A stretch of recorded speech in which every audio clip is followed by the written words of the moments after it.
Hello friends, welcome back to my channel.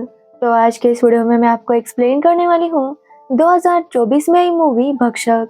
तो चलिए without wasting time movie का explanation start करते हैं।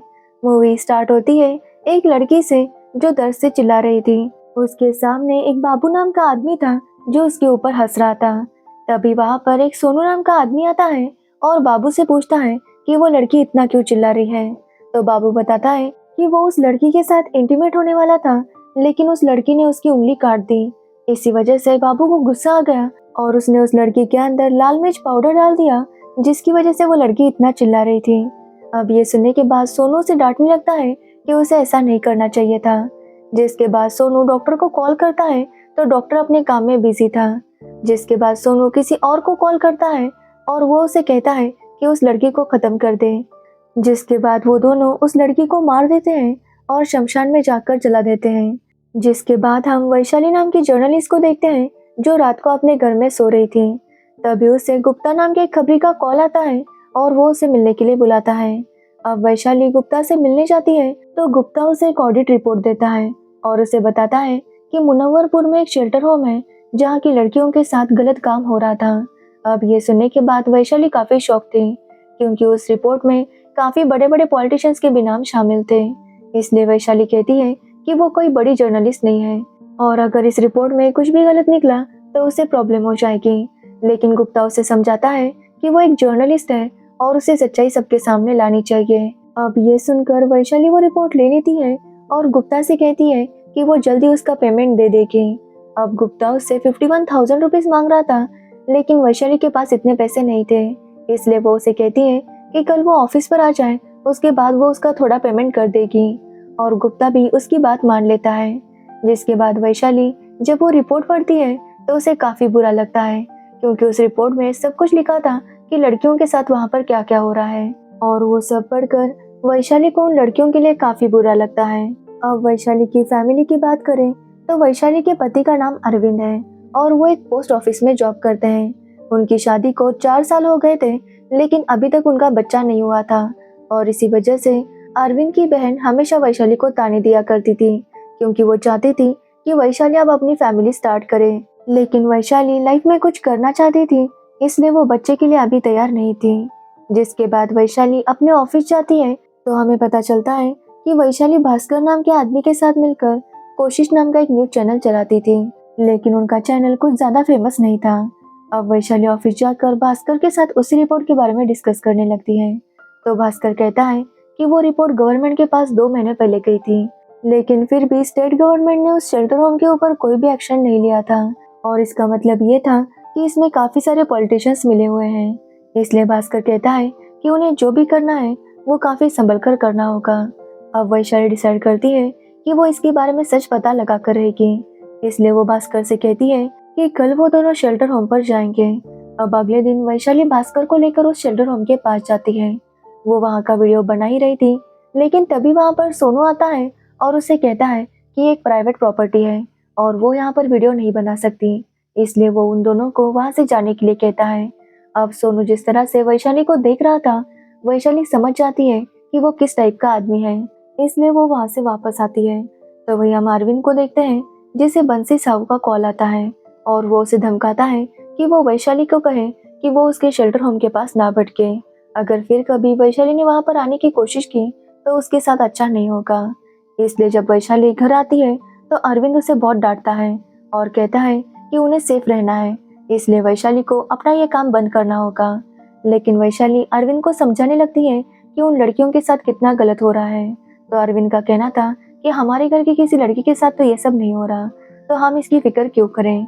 अब ये सुनकर वैशाली अरविंद से पूछती है कि क्या जब हमारी घर की लड़की के साथ ये सब होगा तभी हमें उनके खिलाफ आवाज उठानी चाहिए। अब अरविंद के पास इसका कोई भी जवाब नहीं था। वैशाली कहती है कि चाहे जो कुछ भी हो वो उन लड़कियों को इंसाफ दिला कर रहेगी। अब अगले दिन वैशाली मित्तल नाम के एक आदमी से मिलने जाती है जो कि चाइल्ड वेलफेयर कम्युनिटी का ऑफिसर था, कि ये रिपोर्ट आने के बाद उन्होंने कोई एक्शन क्यों नहीं लिया।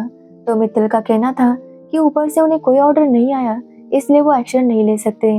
और रही बात वैशाली की, तो पता नहीं ये रिपोर्ट सच है या झूठ, इसलिए वो वैशाली की बातों पर यकीन नहीं कर सकता। अब ये सुनने के बाद वैशाली समझ जाती है कि मित्तल बंसी साहू के साथ मिला हुआ है। अब बंसी साहू की बात करें तो वो एक जर्नलिस्ट है और उसके 3 न्यूज़ चैनल थे, जिसकी वजह से बंसी की काफ़ी पॉलिटिशियन लोगों के साथ पहचान थी और इसी वजह से आज तक उसके ऊपर किसी ने एक्शन नहीं ली थी। अब वैशाली ठान लेती है कि वो बाकी शेल्टर होम में जाकर इंक्वायरी करेगी और वहाँ से पता करेगी कि उस शेल्टर होम से कोई लड़की दूसरे शेल्टर होम गई है या नहीं। इसलिए वैशाली और भास्कर काफ़ी सारे शेल्टर होम में जाते हैं और वहाँ पर इंक्वायरी करते हैं कि बंसी के शेल्टर होम से कोई लड़की यहाँ पर आई है या नहीं। लेकिन आज तक कोई भी लड़की उस शेल्टर होम से बाहर नहीं आई थी और ये देखने के बाद वैशाली काफ़ी शॉक थी। अब ऐसे ही वो एक शेल्टर होम में जाती है जहाँ पर वो लेडी उसे बताती है कि उनके शेल्टर होम में तो कोई लड़की नहीं आई, लेकिन उनके यहाँ जो सुधा नाम की लड़की काम करती है वो पहले बंसी के शेल्टर होम में कुक थी। अब ये सुनते ही वैशाली वहाँ पर सुधा को बुलाती है और उससे पूछने लगती है कि बंसी के शेल्टर होम में क्या होता था, लेकिन वैशाली काफ़ी डरी हुई थी इसलिए वो कुछ भी नहीं बता रही थी। तो सुधा उसे समझाती है कि अगर उसने नहीं बताया तो वैशाली उन लड़कियों की मदद नहीं कर पाएगी। अब ये सुनने के बाद सुधा वैशाली को सब कुछ बताने लगती है। सुधा बताती है कि कुछ टाइम पहले उसके पापा ने सुधा को बंसी के शेल्टर होम में जॉब दिलवाई थी। उसे वहाँ पर लड़कियों के लिए खाना बनाना था, इसलिए उसके पापा उसे वहाँ पर छोड़कर चले गए। उस शेल्टर होम को सोनू नाम का आदमी संभालता था जो कि बंसी का खास था। सोनू उसे शेल्टर होम के अंदर लेकर गया जहाँ पर उसकी मुलाकात डॉली नाम की लेडी से हुई जो कि वहाँ की वार्डन थी। अब डॉली ने सुधा को उसका काम समझाया और उसे वार्न किया कि वो अपने काम से काम रखे, जिसके बाद डॉली उसे लड़कियों के पास लेकर गई तो सुधा ने देखा कि सारी लड़कियों को एक ही रूम में रखा गया था और उन लड़कियों की हालत काफी ज्यादा खराब थी। दूसरे दिन जब सुधा खाना बना रही थी तभी वहाँ पर एक लड़की आती है और सुधा को कहती है कि वो यहाँ से भाग जाए क्योंकि यहाँ पर बहुत कुछ गलत चीजें होती है और वो नहीं चाहती थी कि सुधा के साथ भी वही सब हो। लेकिन तभी वहाँ पर डॉली आती है और उस लड़की को बहुत ज्यादा पीटने लगती है, लेकिन अब सुधा को उनके ऊपर थोड़ा डाउट हो गया था। इसलिए सुधा रात को जब सो रही थी तभी उसे कुछ आवाज आती है, इसलिए वो चुप कर देखती है तो उसे पता चलता है कि शेल्टर होम की कुछ लड़कियों को बाहर भेजा जा रहा था और कुछ टाइम बाद उन्हें वापस लाकर उसी रूम में बंद कर दिया गया था। अब सुधा उस रूम में देखने लगती है तो उसे पता चलता है कि डॉली कुछ लड़कियों को कपड़े निकालकर सोने के लिए कहती है, जिसके बाद डॉली भी उन लड़कियों के साथ गलत काम किया करती थी। अब ये सब देखकर सुधा समझ गई थी कि उस शेल्टर होम में क्या होता है, लेकिन सुधा काफी डर गई थी क्योंकि वो वहां से भाग भी नहीं सकती थी। अब अगले दिन वहां पर बंसी आता है और उसकी सुधा पर बुरी नजर थी। ये देखकर सुधा समझ जाती है कि जो उन लड़कियों के साथ होता है वो अब उसके साथ भी होगा, इसलिए मौका देखकर सुधा वहां से भाग गई। जब वैशाली ये सब सुनती है तो उसे उन लड़कियों के लिए काफी बुरा लगता है और वो डिसाइड करती है कि वो उन अनाथ लड़कियों को इंसाफ दिलाकर रहेगी। जिसके बाद वैशाली अपने न्यूज चैनल पर उस शेल्टर होम के बारे में बताने लगती है और ये भी बताती है कि स्टेट गवर्नमेंट को वो रिपोर्ट मिलने के बाद भी उन्होंने उस शेल्टर होम के ऊपर कोई एक्शन नहीं ली, लेकिन वैशाली के चैनल पर ज्यादा व्यूज नहीं आ रहे थे, जिसकी वजह से उसकी बात ज्यादा ऑडियंस तक नहीं पहुंच रही थी। तभी वैशाली को पता चलता है कि शहर में नई कमिश्नर आई है, इसलिए वो डिसाइड करती है कि वो उससे जाकर बात करेगी। जिसके बाद वैशाली कमिश्नर से मिलने जाती है और उसे सब कुछ बता देती है। अब कमिश्नर भी ये सुनकर काफी हैरान थी कि उन लड़कियों के साथ ये सब हो रहा था, लेकिन कमिश्नर का कहना था कि जब तक उसे ऑफिशियल ऑर्डर्स नहीं मिलते वो कुछ भी नहीं कर सकती। लेकिन फिर भी वो अपने सीनियर के साथ बात करके इसके ऊपर स्टिंग ऑपरेशन करने की कोशिश करेगी। लेकिन जब कमिश्नर अपने सीनियर के साथ बात करती है तो उसे परमिशन नहीं मिलती क्योंकि उसमें काफी बड़े बड़े लोगों के नाम शामिल थे। लेकिन फिर भी वो कमिश्नर सोनू को अरेस्ट करने की परमिशन ले लेती है। लेकिन जब उसकी टीम सोनू को अरेस्ट करने जाती है तो बंसी उन्हें बाहर ही रोक लेता है और उन्हें वार्न करता है कि कोई भी अंदर नहीं जाएगा। अब बंसी की काफी ऊपर तक पहचान थी, इसलिए पुलिस वाले अंदर नहीं जा पाते और वो लोग सोनू को अरेस्ट नहीं करते। इसलिए कमिश्नर वैशाली को बताती है कि वो ऑफिशियली उसकी मदद नहीं कर सकती। अब अगर वैशाली को कुछ करना है तो उसे खुद ही कुछ करना होगा। इसलिए वैशाली अपने चैनल पर भक्षक नाम का एक प्रोग्राम स्टार्ट करती है जिसमें वो शेल्टर होम से जुड़ी हर खबर लोगों तक पहुंचाने वाली थी। अब धीरे धीरे करके वैशाली के चैनल पर व्यूज आने लगते हैं। साथ ही वैशाली को ये भी पता चलता है कि सोशल मिनिस्टर रजनी का भी हस्बैंड बंसी के साथ मिला हुआ था। तो वही हम बंसी को देखते हैं जो वैशाली की वजह से काफी परेशान हो गया था। वो चाहता था कि वो वैशाली को खत्म करे, लेकिन उसके साथी उसे समझाते हैं कि अगर उसने वैशाली को ख़त्म कर दिया तो और बड़ा प्रॉब्लम हो जाएगा। इसलिए बंसी वैशाली को डराने की पूरी कोशिश करता है, लेकिन वैशाली उससे नहीं डरती और अपनी रिपोर्टिंग कंटिन्यू रखती है। तो वही अरविंद भी समझ गया था कि वैशाली कितना अच्छा काम कर रही है, इसलिए वो भी उसे सपोर्ट करता है। तभी वैशाली को उसका खबरी गुप्ता एक और न्यूज़ देता है और उसे पता चलता है कि समाज कल्याण के एक ऑफिसर का मर्डर हो गया था।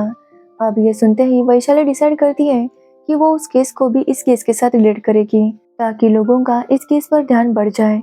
अब वैशाली की न्यूज़ की वजह से हर तरफ ये बात फैल गई थी कि बंसी के शेल्टर होम में काफ़ी कुछ गलत हो रहा है और लोगों को भी इसका जवाब चाहिए था। इसलिए सीएम सोशल मिनिस्टर को ऑर्डर देते हैं कि वो इसके ऊपर इंक्वायरी बिठाए।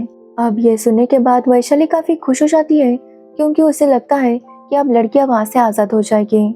लेकिन कमिश्नर उसे बताती है कि अभी वो लोग बंसी का कुछ भी नहीं बिगाड़ सकते, क्योंकि अब ये केस चिल्ड्रन वेलफेयर के पास जाएगा और वो जाकर वहाँ पर पूछताछ करेंगे।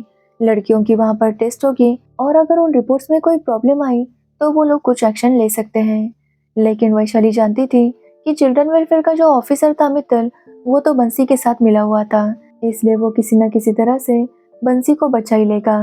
तब कमिश्नर उसे कहती है कि वो लोग भले ही सब कुछ सच जानते हैं, लेकिन उनके पास कोई भी सबूत नहीं है।